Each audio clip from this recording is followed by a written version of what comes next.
അതെ, ലീഗുകാരോടാണ്, കോൺഗ്രസ്സുകാരോടാണ്, മുഴുവൻ UDF പ്രവർത്തകരോട് നിങ്ങളാണിത് പ്രധാനമായിട്ടും കാണുന്നത്.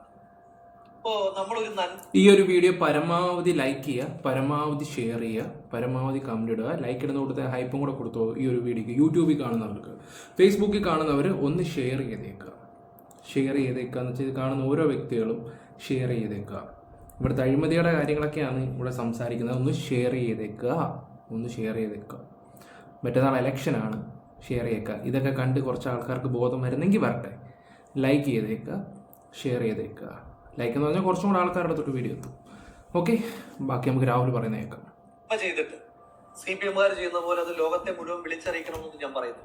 പക്ഷെ നമ്മൾ ചെയ്തൊരു കാര്യം അത് ചെയ്തില്ല എന്ന് പറയുമ്പോഴെങ്കിലും അതിന്റെ സത്യാവസ്ഥ ജനങ്ങളെ അറിയിക്കേണ്ടുന്ന ബാധ്യത നമുക്ക് എല്ലാവർക്കും. ഈ അടുത്ത കാലത്ത് CPM സൈബറിടത്തിൽ പ്രചരിപ്പിച്ച ഒരു പ്രധാനപ്പെട്ട തമാശയും, വയനാട്ടിൽ ദുരന്തം ഉണ്ടായതിനു ശേഷം വീടുകൾ എത്തിയില്ലെങ്കിൽ എന്താ, പ്രിയങ്ക ഗാന്ധിയുടെ കലണ്ടർ എത്തിയല്ലോ. ഈ വയനാട്ടിലെ വീടുകളുമായി ബന്ധപ്പെട്ട് ഏറ്റവും ആധികാരികമായി സംസാരിക്കാൻ കഴിയുന്നത് നമുക്കാണ്. നിങ്ങൾക്കൊരു കാര്യം അറിയും, രാഹുൽ ഗാന്ധി വയനാടിന്റെ MP ആയതിനു ശേഷം, കൃത്യമായി പറഞ്ഞാൽ ഒരു 2022 ശേഷം വയനാട്ടിൽ രാഹുൽ ഗാന്ധിയുടേതായ ഒരു പദ്ധതി, കൈത്താങ് എന്നാണ് ആ പദ്ധതിയുടെ പേര്. ആ പദ്ധതിയിലൂടെ മാത്രം ഇന്നുവരെ ഏതാണ്ട് 94 മനുഷ്യന്മാർക്കാണ് വീടുകൾ നിർമ്മിച്ച് നൽകി കൈമാറിയിരിക്കുന്നത്. അവിടെ എല്ലാം മനുഷ്യന്മാർ താമസിക്കുന്നുണ്ട്, സർക്കാരിന്റെ വീടുകൾ പോലെയല്ല. നിങ്ങളിൽ എത്ര പേർക്ക് ഈ 94 വീടുകൾ നൽകിയ കൈത്താങ് പദ്ധതിയെ പറ്റി അറിയാം? ഞാൻ തന്നെ ഈ കഴിഞ്ഞ ദിവസമാണ് രാഹുൽ ഗാന്ധിയുടെ ഓഫീസിൽ നിന്ന് ഇത് മനസ്സിലാക്കി. ഞങ്ങളൊക്കെ ഇപ്പോഴേ വിവരം അറിയുന്നത് തന്നെ. ഒന്ന് ആലോചിച്ച് നോക്കി, ഇതൊന്നും ആരും അറിയുന്നില്ല. വയനാടെന്ന് പറഞ്ഞാൽ, ഞാൻ ഹരിപ്പാടുകാരനാണ്. എൻ്റെ വീട്ടിൽ നിന്ന് ഒരു 9 മണിക്കൂറോളം യാത്രയുണ്ട് വയനാട്. ഞാൻ പോയിട്ടുള്ളത് നല്ലൊരു സ്ഥലമാണ് വയനാട്, സുൽത്താൻ ബത്തേരി. എനിക്ക് മറക്കാൻ പറ്റാത്ത സ്ഥലങ്ങളൊക്കെയാണ്. അവിടുത്തെ ആൾക്കാരൊക്കെ നല്ല സ്നേഹമുള്ള ആൾക്കാരൊക്കെ തന്നെ.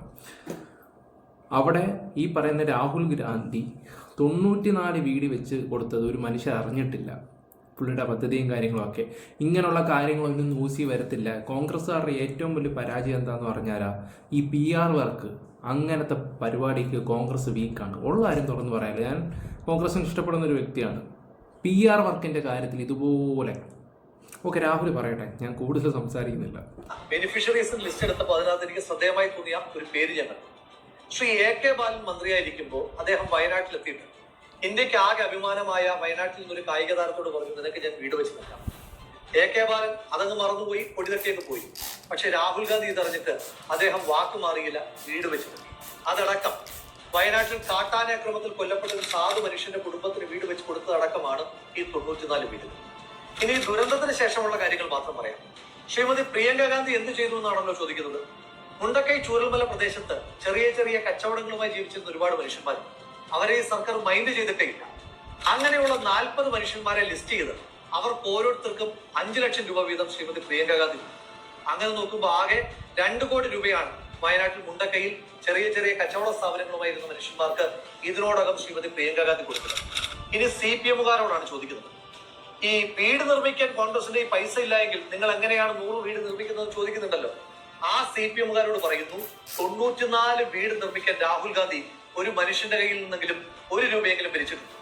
ഈ 2 കോടി രൂപ അവിടുത്തെ ചെറിയ കച്ചവടക്കാർക്ക് കൊടുക്കാൻ ശ്രീമതി പ്രിയങ്ക ഗാന്ധി 1 രൂപയെങ്കിലും പിരിച്ചിട്ടുണ്ട്. ലീഗ് 50 വീടുകൾ നിർമ്മിച്ച് കൈമാറിയതിനെ പറ്റി നിങ്ങൾ എത്ര പേര് സംസാരിക്കുന്നുണ്ട്? ആ വീടുകൾ എന്ന് പറയുന്നത് അതെ, ഇത്രയും കാര്യങ്ങളൊക്കെ ഇവർ ചെയ്തിട്ട് പോലും ഒരു മനുഷ്യർ ഇതിനെക്കുറിച്ച് അറിഞ്ഞില്ലല്ലോ എന്ന് ഓർക്കുമ്പോഴാണ് എനിക്ക് സങ്കടം വരുന്നത്. എന്തോ കഷ്ടമാണെന്ന് പറയാം.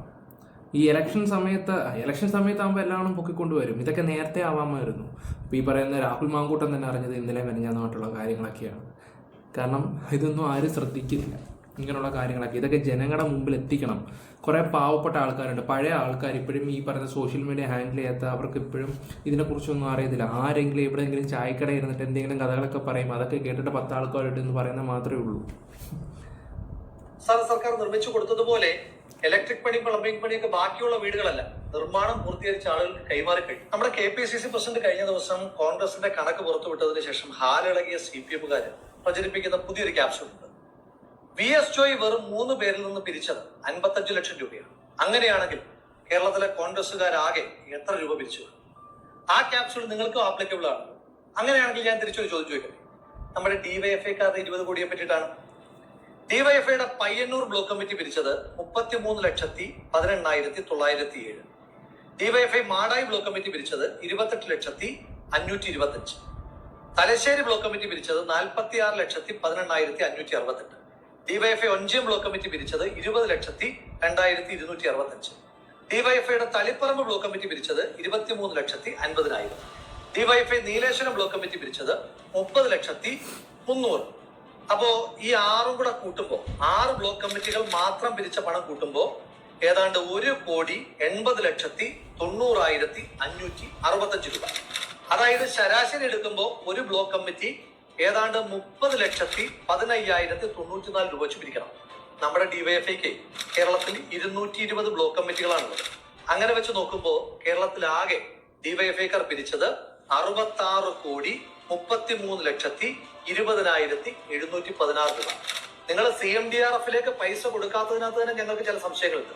പോട്ടെ, നിങ്ങൾ അല്ലാതെ കൊടുത്തു എന്ന് പറയുന്ന അവകാശപ്പെടുന്ന തുക തന്നെ 20 കോടിയാണ്. ഇനി ഡിവൈഎഫ്ഐക്കാരൻ പറയൂ, നിങ്ങൾ പിരിച്ച 66 കോടിയിൽ 20 കോടി മാത്രം കൊടുക്കുമ്പോൾ ബാക്കി 46 കോടി രൂപ ആരുടെ അന്നനാളത്തിലാണ് നിങ്ങൾ നിക്ഷേപിച്ചിരിക്കുന്നതെന്ന് നിങ്ങൾ പറയാം. തുറന്നു പറഞ്ഞാൽ ഡിവൈഎഫ്ഐയുടെ കണക്ക് അടിമുടി ദുരൂഹമാണ്. നിങ്ങൾ ആകെ 20 കോടി രൂപ മാത്രമാണ് പിരിച്ചതെന്ന് പറഞ്ഞാൽ ഞാൻ വിശ്വസിക്കില്ല. എങ്കിലും പോട്ടെ, നിങ്ങൾ 20 കോടി എങ്ങനെ പിരിച്ചു എന്ന് പറഞ്ഞത്? നിങ്ങളുടെ നേതാക്കന്മാർ പറഞ്ഞത് ഞങ്ങൾ ആരിൽ നിന്നും 1 രൂപ പോലും കൈപ്പറ്റിയിട്ടില്ല, എല്ലാം ആക്രി പെറുക്കിയും മറ്റുമാണ് ഞങ്ങൾ പൈസ കണ്ടെത്തിയതെന്നാണ്. അങ്ങനെ ആകുമ്പോഴൊരു ചെറിയ പ്രശ്നമുണ്ട്. കേരളത്തിൽ പഴയ ഇരുമ്പിന് ആകെ 31 രൂപയും, പഴയ പത്രമാണെങ്കിൽ 21 രൂപ, പഴയ പ്ലാസ്റ്റിക് ആണെങ്കിൽ പിന്നെ വിലക്കുറവാണ്, ആകെ 12 രൂപയും കിട്ടും. അങ്ങനെയാണെങ്കിൽ നിങ്ങൾക്ക് 20 കോടി രൂപ വേണമെങ്കിൽ എത്ര ടൺ കണക്കിന് പേപ്പറും പ്ലാസ്റ്റിക്കും ഇരുമ്പും ഒക്കെ കൊടുക്കേണ്ടി വരും? അങ്ങനെയാണെങ്കിൽ ആ സമയത്ത് കേരളത്തിലെ റോഡുകളിലെല്ലാം ഡിവൈഎഫ്ഐക്കാരുടെ ആക്രി ലോറികൾ മാത്രം കൊണ്ട് നിറഞ്ഞനെ. അങ്ങനെ ഒരു കാലം നമുക്ക് ഓർമ്മയില്ല.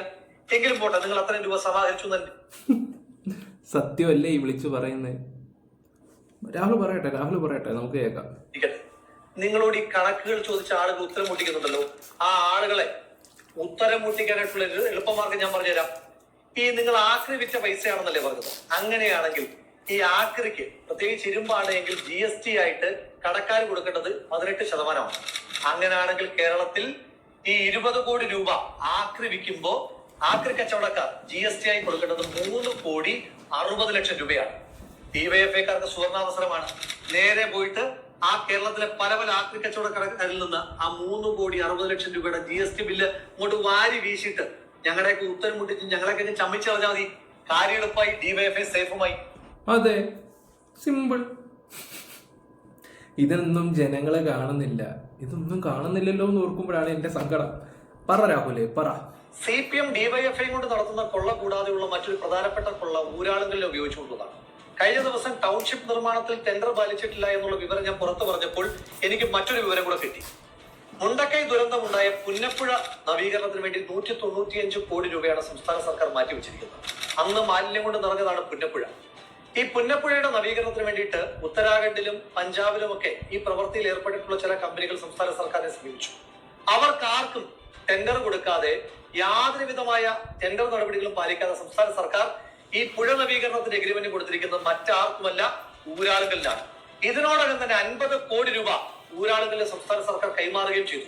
മനുഷ്യമാംസം വരെ അടിഞ്ഞ ആ പുഴയിൽ നിന്ന്, ആ മാംസത്തിൽ നിന്ന് പോലും പൈസ കൈയിട്ട് വാരുവാൻ വേണ്ടി ഊരാളുങ്കൽ ഉപയോഗിക്കുന്ന സംസ്ഥാന സർക്കാർ സത്യത്തിൽ അത് ഊരാളുങ്കലല്ല, പൈസ ഊരാനുള്ള സംസ്ഥാന സർക്കാരിന്റെ അങ്കിളാണ് ഊരാളുങ്കൽ എന്ന് ജനം തിരിച്ചറിയുകയാണ്. കുടുക്ക പൊട്ടിച്ച പണം മുതൽ ഓരോ ചില്ലിക്കാശും CMDRFിലേക്ക് മാത്രം നിക്ഷേപിക്കാനാണ് ആദ്യം മുതൽക്കേ സംസ്ഥാന സർക്കാർ പറയുന്നത്. അതുതന്നെയാണ് CPM ഏറ്റുപറഞ്ഞത്. പിന്നെയും എന്തുകൊണ്ടാണ് CPMന്റെ യുവജന സംഘടനയായ ഡിവൈഎഫ്ഐ മാത്രം CMDRFിൽ പൈസ നിക്ഷേപിക്കാതെ മറ്റൊരു അക്കൗണ്ടിലാണ് പണം ഇട്ടതെന്ന് പറയുന്നത്? എന്തുകൊണ്ടാണ് ഡിവൈഎഫ്ഐക്ക് മാത്രം ഊരാളുങ്കലുമായി സെപ്പറേറ്റ് എഗ്രിമെന്റ് ഉള്ളത്? ഊരാളുങ്കലും CPMന്റേത്, ഡിവൈഎഫ്ഐയും CPMന്റേത്. 20 കോടി തന്നെ കൊടുത്ത കർണാടക സർക്കാരിനോട് CMDRFിലേക്ക് തന്നെ പണമിടാനാണ് പറഞ്ഞിരിക്കുന്നത്. അപ്പൊ ഇതിനകത്ത് അടിമുടി ദുരൂഹതയും ശവം തിന്നാൻ വരുന്ന കഴുകനേക്കാൾ ക്രൂര മനസ്സുമായി ഒരു പുഴയിലാകെ ഒഴുകി നടന്ന മനുഷ്യമാംസങ്ങളെ മറയാക്കി നിങ്ങൾ കൊയ്തുണ്ടാക്കിയ ആ കോടിക്കണക്കിന് രൂപയ്ക്ക് ഈ നാട് മറുപടി പറയിക്കും തീർച്ച. നിങ്ങൾ CPMന്റെ നേതാക്കന്മാർ ഉണ്ണുന്ന ഓരോ വറ്റ് ചോറിലും ആ സാധു മനുഷ്യന്മാരുടെ മാംസത്തിന്റെ ഗന്ധമുണ്ടായിരിക്കുമെന്നുള്ള ഓർമ്മ നിങ്ങൾക്ക് എല്ലാ കാലത്തും ഉണ്ടാകണം. ഈ 9-ന് ഈ കണക്ക് നാട് പറയിക്കുക തന്നെ ചെയ്യും. ഒരു അപകടം ഉണ്ടാകുമ്പോൾ ആശുപത്രിയിൽ കൊണ്ടുപോകുന്നതിന് പകരം അവയവം അടിച്ചു മാറ്റാമെന്ന മാനസികാവസ്ഥയിൽ നിന്ന് CPMന്റെ നേതാക്കന്മാർ മാറേണ്ടുന്ന കാലം കഴിഞ്ഞിരിക്കും. പറക്കമുറ്റാത്ത പിഞ്ചു കുഞ്ഞുങ്ങളുടേതടക്കം എത്ര മൃതശരീരങ്ങളാണ് മാംസകഷ്ണങ്ങളായി ചാലിയാർ പുഴയിലൂടെ ഒഴുകി നടന്നത്. ആ മാംസ കഷ്ണങ്ങൾക്കാണ് ശവന്തീനികളായ CPM-ന്റെ നേതാക്കന്മാർ വില പറഞ്ഞിരിക്കുന്നത്. CPM-ന്റെ ശവന്തീനികളായ നേതാക്കന്മാരോട് ഓർമ്മപ്പെടുത്തുന്നു, ചാലിയാർ പുഴയാണ് സത്യം, ആ പുഴയിലൂടെ ഒഴുകിയ മനുഷ്യരാണ് സത്യം. ഈ നാട് നിങ്ങൾക്ക് മാപ്പ് തരില്ല ഒരു കാലത്തും. ജനങ്ങൾ ജനവിധിയിലൂടെ അത് തെളിയിക്കുക തന്നെ ചെയ്യും. ഓക്കെ, രാഹുലിനെ കോൺഗ്രസിൽ നിന്ന് മാത്രമല്ലേ മാറ്റി നിർത്തിയിട്ടുള്ളൂ, പക്ഷെ പുള്ളി ഇപ്പോഴും ചെയ്യുന്നുണ്ട് കോൺഗ്രസിന് വേണ്ടി. പിന്നെ ഞാൻ പറഞ്ഞ പോലെ തന്നെ 3 മാസമൊക്കെ കഴിയുമ്പോൾ രാഹുൽ തിരിച്ചു വരികയൊക്കെ ചെയ്യും. അതുകൊണ്ട് ധൈര്യമായിട്ട് എന്താ പറയുക, ഇത് കാണുന്ന ജനങ്ങൾ മനസ്സിലാക്കാൻ തുടങ്ങുക. വോട്ട് കുത്തേണ്ട അടുത്ത് കുത്തുക. UDF-നെ തന്നെ കുത്തിക്കോ ധൈര്യമായിട്ട്. Bye, love you all guys.